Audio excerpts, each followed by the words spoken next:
हाय kids, आज के video में हम करेंगे question and answers for our chapter Abdul becomes a courtier. English workshop का पहला क्वेश्चन है हमारा, from the play find all the words that are related to the following. तो प्ले में कौन से वर्ड्स हैं जो नॉलेज एंड लर्निंग से रिलेटेड हैं? तो ये सारे जो हैं ये नॉलेज एंड लर्निंग से रिलेटेड वर्ड्स हैं जो प्ले में यूज हुए हैं। फैब्रिक्स के लिए ये सारे वर्ड्स हैं, बुक्स के लिए ये सब हैं, एंड वर्क के लिए ये सारे वर्ड्स हैं। इसके अलावा बाकी रिलेटेड वर्ड्स जो प्ले में यूज नहीं हुए हैं बट होते हैं, वो सब भी यहाँ पे मेंशन्ड है, तो आप देख सकते हैं।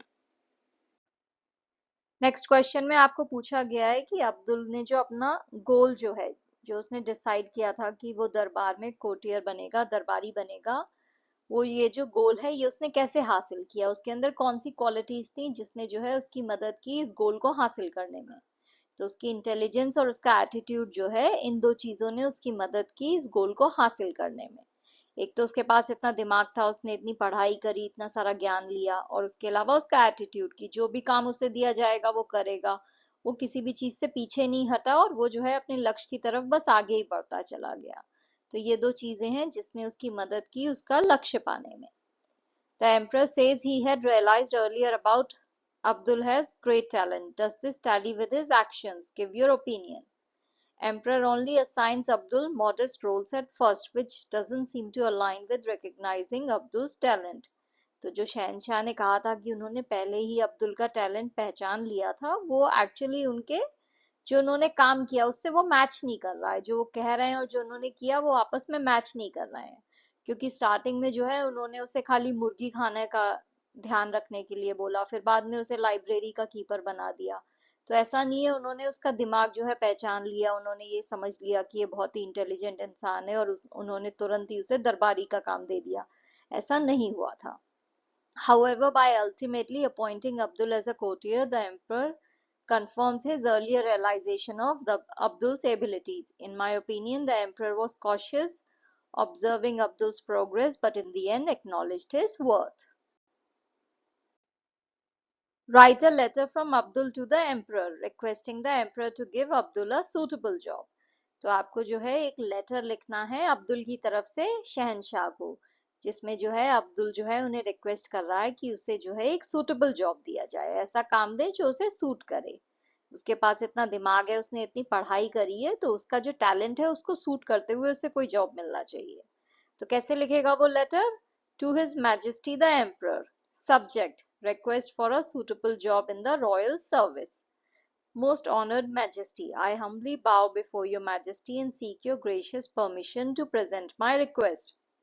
I have devoted myself to the study of books and gained knowledge in diverse subjects such as philosophy, astronomy, and languages.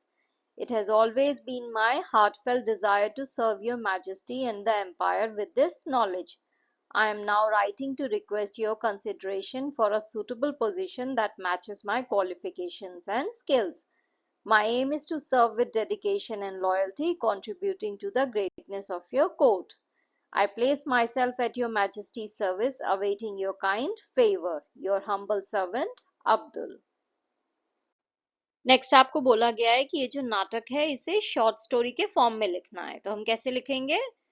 Once there was a young man named Abdul who longed to gain knowledge but had no money to buy books. Despite his father's efforts, Abdul could not get books to read. Determined, he offered to work for a rich merchant, hoping to earn money or gain access to books. The merchant, impressed with Abdul's diligence, rewarded him by allowing him to read his books. Abdul's thirst for knowledge led him to study philosophy, astronomy, and various languages. Soon word of his intelligence reached the emperor, who appointed him to oversee the royal poultry farm. Instead of feeling disheartened, Abdul took this role seriously, devising a plan to feed the hens with kitchen scraps, which saved money while keeping them healthy. The emperor, intrigued by Abdul's cleverness, assigned him to the royal library. Abdul applied the same creativity, using discarded fabric bags to bind the books in beautiful jackets. This caught the emperor's eye and he recognized Abdul's merit, finally appointing him as a courtier.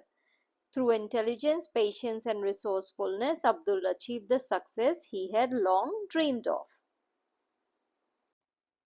Suggest at least one method of creating something useful or beautiful from waste. One method is to repurpose old clothes or fabric scraps into decorative items like patchwork quilts, cushions, or even bags. This not only reduces waste but also creates something functional and aesthetically pleasing. तो आप जो है कौन सा एक तरीका है जिससे वेस्ट से जो है कुछ यूजफुल बना सकते हो। आप जो पुराने कपड़े हैं, जो कपड़ों के टुकड़े बचे हुए हैं, उनसे जो है आप क्विल्स यानी रजाई बना सकते हो, उन्हें जोड़ जोड़ के आप कुशन्स भी बना सकते हो, बैग्स भी बना सकते हो। तो ये सारी चीजें जो है, इनसे आप जो है जो पुराने कपड़े हैं उनका रीयूज कर सकते हो। Right how you take care of your books. I handle my books with clean hands, avoid folding the pages, and always use a bookmark instead of bending the corners. I store them upright on a shelf, away from moisture or direct sunlight. Occasionally, I dust them to keep them clean and make sure that the spines are not bent or damaged. Next है हमारी grammar exercise. तो यहाँ पे जो है common nouns की बात हो रही है। कॉमन नाउन्स जो है वो दो टाइप के होते हैं, concrete nouns and abstract nouns. Now concrete nouns जो है वो नाउन्स होते हैं जिन्हें आप देख सकते हो या छू सकते हो, जो एक्चुअली हैं सामने। जैसे स्कूल है, बस है, कार है, स्कूटर है, बैग है, हाउस है, बटरफ्लाईज है, चाइल्ड है, ये सारी जो चीजें हैं इन्हें आप एक्चुअली देख सकते हो, राइट, छू सकते हो। तो ये सब जो हैं ये कॉन्क्रीट नाउन्स हैं। एब्स्ट्रैक्ट नाउन्स क्या होते हैं? आपके आइडियाज हैं, फीलिंग्स हैं, क्वालिटीज हैं, ये सब जो चीजें हैं जिन्हें आप फील कर सकते हो बट आप देख नहीं सकते हो, छू नहीं सकते हो, वो सब जो है वो एब्स्ट्रैक्ट नाउन्स कहलाते हैं। जैसे कि लाइफ है, टाइम है। लाइफ को आप देख नहीं सकते हो, छू नहीं सकते हो, बट जिंदगी जो है वो चल रही है, राइट। तो जिंदगी जो है वो एक नाउन है, एब्स्ट्रैक्ट नाउन है, बट आप उसे छू या देख नहीं सकते हो, so it is an abstract noun. ऐसे ही टाइम है, टाइम को आप छू नहीं सकते हो, देख नहीं सकते हो, बट टाइम है, so time is an abstract noun. So ऐसे नाउन्स जिन्हें आप छू या देख नहीं सकते हो, फील कर सकते हो, वो हुए एब्स्ट्रैक्ट नाउन्स। और ऐसे नाउन जो आपको सामने दिखाई दे, जिन्हें आप छू पाओ, जैसे हाउस है, स्कूल है, बस है, ये सारी जो चीजें हैं ये सब कॉन्क्रीट नाउन्स हैं। नाउ आपको ये पैराग्राफ दिया गया है, इसमें से आपको 3 एब्स्ट्रैक्ट नाउन जो है वो ढूंढ के लिखने हैं। तो इसमें कौन कौन से हैं? प्लान ऑफ एक्शन है, ये नाउन फ्रेज है। सीक्रेट है, कोई सीक्रेट आप किसी को बता रहे हो, राइट। तो जो सीक्रेट है वो जो है वो नाउन हुआ, बट वो सीक्रेट जो है वो आप किसी को दिख नहीं सकता है, राइट, कोई छू नहीं सकता है सीक्रेट को, आप बता रहे हो ये चीज। So this is an abstract noun. Surprise है, ये एक फीलिंग है, तो ये जो है ये एक एब्स्ट्रैक्ट नाउन है। इसके अलावा इस पैराग्राफ में जो है इंटेलिजेंस और चेंज भी है, जो कि एब्स्ट्रैक्ट नाउन्स हैं। Now next is Plurals of the nouns. तो हम जब नाउन के प्लूरल बनाते हैं, राइट, स्कूल का स्कूल्स कर देते हैं, बस का बसेस कर देते हैं, हाउस का हाउसेस कर देते हैं। तो ये सारे जब हम प्लूरल बना रहे हैं तो हम इनके आगे एस ई एस या आई ई एस जनरली ऐड कर देते हैं, राइट, और प्लूरल बन जाता है उस नाउन का। बट कुछ नाउन ऐसे होते हैं जिनका प्लूरल अगर आपको बनाना हो तो वो S E S I E S add करके नहीं बन रहा है, वो अलग ही होगा। जैसे कि चाइल्ड का चिल्ड्रन है, मैन का मेन है, टूथ का टीथ है, फुट का फीट है, लीफ का लीव्स है, माउस का माइस है। तो ये सारे जो हैं ये इरेगुलर प्लूरल्स हैं। तो यहाँ पे जो हम प्लूरल बना रहे हैं उसमें हम यूजुअल जो रूल है एस सी एस या आई एस ऐड करने वाला वो नहीं कर रहे हैं, ये अलग ही है। तो यहाँ पे आपको कुछ लिस्ट दी गई है, बट इसके अलावा मैंने आपको एक और लिस्ट दी है जिसमें और मैंने ऐड किए हैं इरेगुलर प्लूरल्स, जिसमें जो स्पेलिंग है वो चेंज नहीं हो रही है, वो वर्ड ही चेंज हो जा रहा है जब हम सिंगुलर से प्लूरल कर रहे हैं। नाउ कुछ नाउन्स ऐसे होते हैं जो सिंगुलर एंड प्लूरल सेम होते हैं। जैसे कि शीप का शीप ही रहेगा अगर प्लूरल की बात हो रही है, अगर बहुत सारी शीप की आप बात करो तो भी वो शीप ही होगा। डियर का डियर ही होगा, फिश का फिश ही होगा, स्पीशीज का स्पीशीज ही होगा। तो ये सब ऐसे नाउन्स हैं जिनके सिंगुलर और प्लूरल सेम होते हैं। Thank you for watching. If you liked the video, please like, share and subscribe the channel. Thank you.